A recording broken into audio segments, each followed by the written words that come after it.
车路上这五花杂色的磅礴广告，看了目睭是真疲劳。高雄市今年开始处理这无申请的大型磅礴广告，目前针对11条主要车路处理74底大型的广告，要求因着爱伫咧期限内面，就爱家己拆掉。民众认为讲无统一规范的广告，确实会破坏城市的美观。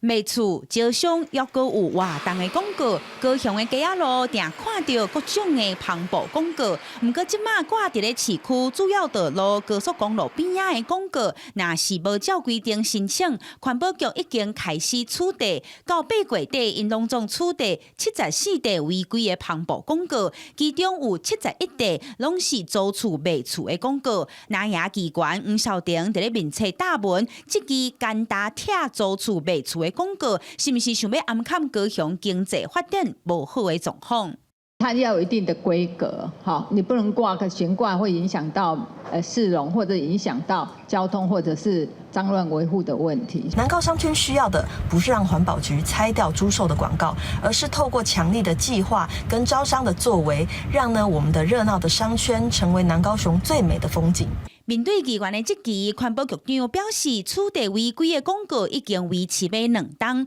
目前要求违规的广告限期3天内爱拆除，若无拆就会处罚。针对市政府要整顿市容、拆除主要道路的违规广告，民众嘛表示应该爱甲规范统一较好。就觉得很丑啊，有些悬挂的都没有统一，然后各式各样的。拆除的话，会针对于我们。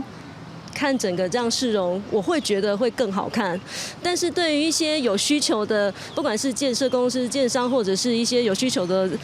公司都好，对他们而言，他们可能是有这方面的需求，他们需要做广告，所以